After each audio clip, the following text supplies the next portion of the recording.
Hey everyone, good evening, happy Monday, and look at this view across the high desert. We started off cold through the day under tons of sunshine and a ridge of high pressure we warmed up. This warming trend isn't over yet, but some bigger changes are expected, especially later this weekend. I'm Chief Meteorologist Darrell Winninger from the Central Oregon Daily Weather Center, and we are about to do a deep dive into your most reliable forecast. Look at what's been happening today and what the changes are that are expected through the next couple of days, how those changes are going to impact us and what that really means. So buckle up, it's going to be fun. Good news is that we are in this calmer weather pattern through the next couple of days, really through Wednesday and Thursday. That's when we start to see the next shift in our weather pattern. And that next shift isn't going to be too dramatic until we get to Friday, Saturday, and Sunday. So right now, almost not a cloud in the sky. You can see a few of them while looking out towards the Cascades way off in the distance. And the reason is we've had this sunshine. Now, because of these gorgeous conditions, that it is pile burn season, and so you might see a couple of smoke plumes in the air, and these fire detection cameras from the Oregon Hazards Lab are good at just focusing in on where we see some of those plumes. Good news is we don't have any wildfires in the area. Our air quality is good. It's in the green. Both the hourly average from the DEQ and the real-time sensors from East Space Labs in Bend, Oregon are showing good air quality. Even when we look at a third air quality monitoring network, Purple Air, all of these sensors are showing good air quality for the most part as well. There are a few of them that are a little bit outliers, but here through the day today, it's just been very nice. Now, satellite and radar does show that we are still partially under a ridge of high pressure. You can see it off to the east, and it's actually going to continue to impact us through the next couple of days, even with this weak front rolling in. You see the one that's just around the Olympic Peninsula, bringing some showers through the Olympic Peninsula and up to the west slopes of the Cascades of Washington. That one starts to bring some in and out cloud cover, and that's going to be the trend through the next few days. In fact, when we look at the bigger picture, we see a couple of different things. First, our high pressure that's built into the region. Second, a cold front that's just to our north. But let's look at the bigger picture.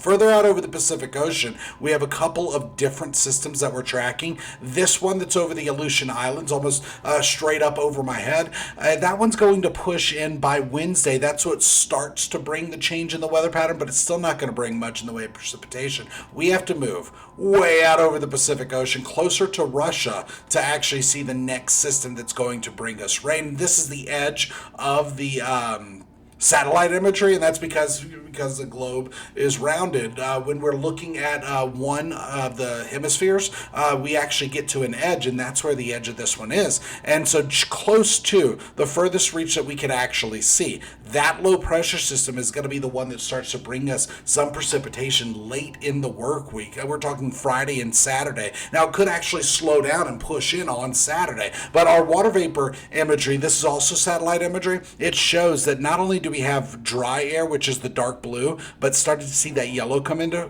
frame, we have very dry air over the Pacific Northwest. This dry air is actually going to stick with us through the next couple of days. What does that mean? Well, that sets the stage for cold nights and a little bit of warming during the day. So we actually have a perfect diurnal range set up, that it's going to be cold during the overnight hours, areas of frost are expected, and then during the day, temperatures warm up above average for this time of the year.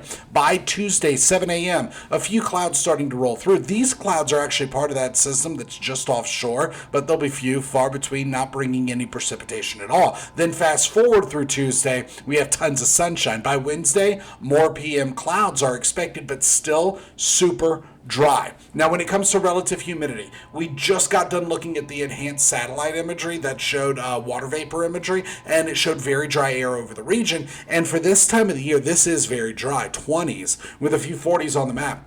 Keep in mind, with relative humidity, that is measured in percentages, and it has to do with where the actual temperature is versus where the dew point, and the dew point helps us tell how much actual moisture is in the air. So it's all measured in percentages, and it shows that we're moderate to dry across the high desert at the surface, not just with the satellite imagery showing way up in the sky. Now, high temperatures in the last 24 hours were mostly in the 60s with some 50s on the map. Even right now, we're still in the 60s with some 50s on the map, and so that actually means we warmed up today. And currently, as of just before 5 o'clock, shortly after 4:45 p.m. on Monday, we're running between 5 and 11 degrees warmer than it was just 24 hours ago. Earlier today, when we started off colder, we were actually running, these temperatures were in the negatives, where we were running cooler than how we were the 24 hours before. But here through tonight, we're still falling back into the 30s with some 20s for lows. So shortly after midnight is when it really gets chilly. But even if you're headed out this evening,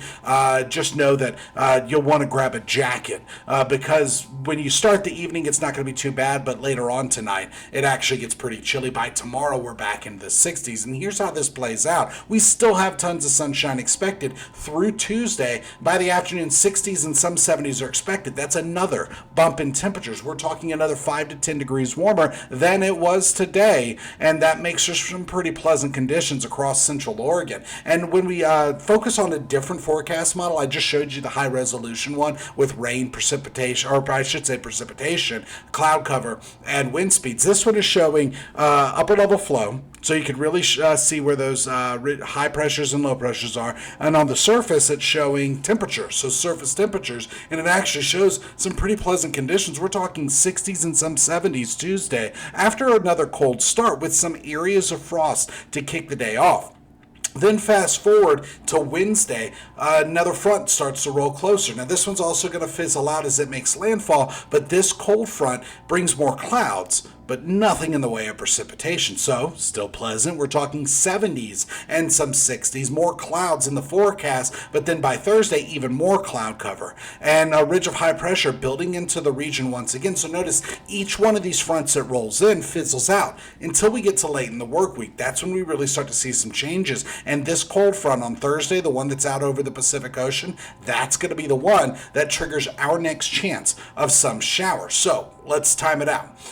This is a different forecast model, similar to the one that we use every night. It's very similar to the high resolution one as well. But between now and 11 p.m. Wednesday, we're just super dry with that next ridge of high pressure rolling in. And so with future precipitation, no rain, no snow, maybe some sprinkles on the west slopes of the Cascades, and that's pretty much it. Now, temperature trends show that we warm up Tuesday quite a bit more than we were today. By Wednesday, a slight bump in temperatures, more clouds are expected, no rain in sight, highs in the 70s with some 60s, and then a dip in temperatures Thursday. This is because we have back-to-back fronts pushing through. They're just dry cold front. So a dip in temps here and there by Friday. That'll be our next chance of rain. And at this time, it looks like that rain starts to roll in late. Now, this forecast model is close to the high resolution one that I showed. It's one that we typically use every night on air. And so you can see the first of several cold fronts starting to move into the high desert later this evening. Fast forward to about 11 o'clock, and we're still clear over the high desert.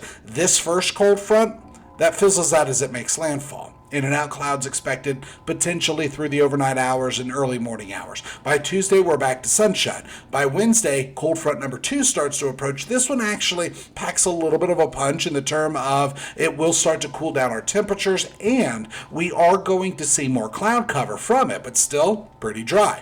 By Thursday, still dry, more clouds. Next cold front starts to approach, and this is the one that's actually going to make landfall. Bring precipitation through the Pacific Northwest, and even bring the potential for a little bit of mountain snow. But in order to really catch up to it, we have to go a little further out. So let's look at the GFS. This is a long-range forecast model. It isn't as high of resolution, but it goes out further down the timeline. So through Thursday, we have our increasing clouds. By Friday, it shows rain rolling in during the afternoon and evening hours, cresting over the Cascades and coming down the east slopes. And at that time, we're looking at the potential for maybe some mountain snow. Let me zoom in so we can get a little bit closer and we can really see what's happening through the Tri-Counties. Through Saturday, in and out clouds, overnight precipitation. At this point, Saturday night going into Sunday, we're looking at rain and snow showers. Periods of clearing are still expected, and by Monday, mixture of sunshine and cloud cover, not much in the way of precipitation. But between now and 11 p.m. Wednesday, we're dry. Remember, it doesn't really even start up until Friday and Saturday. So even by Thursday at 11 p.m., we're dry. Now, wind gusts in the last 15 minutes or so haven't been impressive at all. In fact, actual wind speeds are 2 to 12 miles per hour today. Remember, with this graphic, everything to the left of the white line, that now line, is observed. Everything to the right is forecast. Tonight, we're looking at a light becoming gentle breeze. By Tuesday, another round of 2 to 12 mile per hour winds. And then by Wednesday, when this next front actually rolls into the Pacific Northwest, the one that brings more clouds but no precipitation, winds are going to get breezy. Temperatures begin to dip. Remember, Wednesday we're topping out in the 70s with some 60s on the map. By Thursday, we're back into the mid to upper 60s. So a modest dip in temperatures, but much cooler and wetter conditions are expected by the time we get to this weekend. So for tonight, we're talking 30s and some 20s. Not much in the way of cloud cover. By Tuesday, 60s and some 70s on the map. Really, either side of 70 degrees is expected Tuesday and Wednesday. Then that weak front pushes through. We're back into the mid to upper 60s Thursday. Lower to mid 60s Friday, 50s and 40s Saturday, Sunday, and Monday. That's when we get into the active weather pattern. The best chance of rain starts up late Friday and continues through this weekend. So a quick look forward. Your weather headlines include cold starts and mild days, some AM frost and a light breeze, and the big pattern shift really starts on Thursday after our late Wednesday cold front moves through the Pacific Northwest. That is the latest in weather. Tune in tonight to Central Oregon Daily News. We will be live on CBS at 5, then at 6 and 7 on CBS. And also, shortly after the Monday Night Football game on ABC, we're going to be on ABC. And then 11 o'clock for CBS and ABC. A little different because of Monday Night Football. Not much changes on CBS. Join us tonight. We'll see you then.